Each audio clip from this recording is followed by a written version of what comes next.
For months, my life had been a cycle of pleading.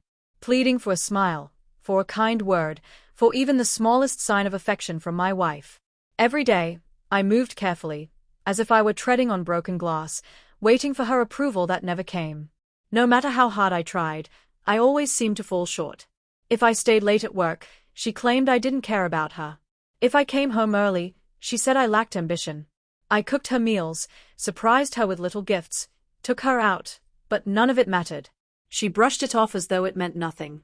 In time, I stopped recognizing the man I had become. The confidence I once carried was gone. I was worn down, exhausted, desperate. Every argument ended with me taking the blame, apologizing even when I wasn't at fault, just to keep the peace. I convinced myself that was what love was, sacrifice. But in reality, I had shrunk into her shadow, existing only to keep her satisfied.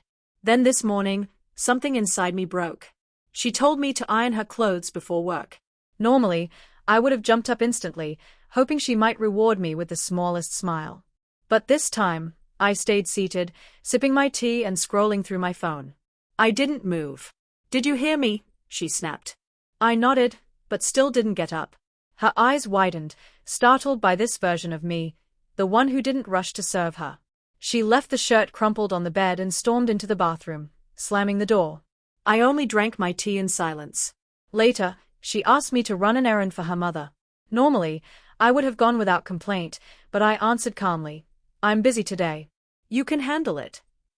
The look on her face was priceless, confusion, anger, and even a flicker of fear. For the first time, she realized I was no longer her servant. All day she tested me with small demands. "Bring me water. Fix my charger. Call the plumber." Each time I shook my head or said, "Not now." My refusal wasn't loud or rude, it was quiet, steady, and firm. That silence spoke louder than any shouting match ever had. By evening, the air in the house had shifted.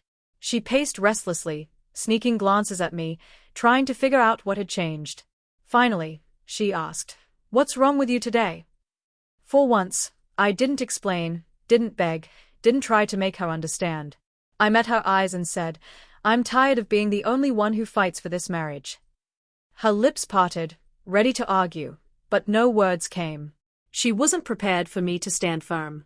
She was used to me chasing her forgiveness, her affection, her approval. But today, I gave her nothing. The silence grew heavy. She tried to mask it, turning on the TV, scrolling her phone, pretending not to care, but her body language betrayed her. She wasn't used to being ignored. She wasn't used to me putting myself first. When dinner rolled around, she asked if I was cooking. I told her I had already eaten outside. Her face fell.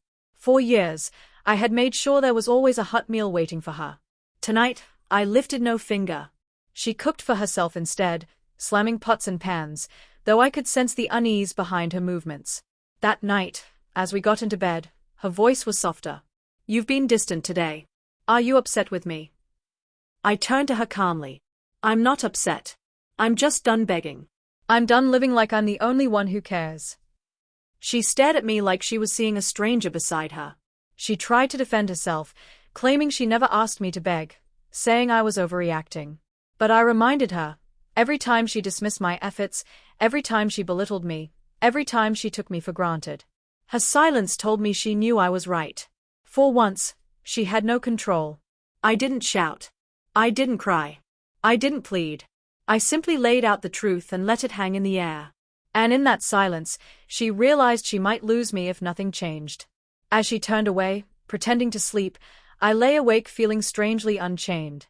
For the first time in years, I wasn't crushed under the weight of needing her approval. I had reclaimed a part of myself, and it felt powerful. The next morning, I left the house early without saying much. I ignored her calls throughout the day. That evening, when I came home, I calmly handed her an envelope. Inside were separation papers. Her hands shook as she read, her eyes wide with shock and fear. She begged me to talk, but this time, I was the silent one. The man who once pleaded for her love was gone. I packed slowly as she stood frozen, unable to stop me. "You'll regret this," she whispered. I smiled faintly. "No. I've already regretted staying too long." As I walked out the door, I felt lighter than I had in years. For the first time, I wasn't begging. I was free.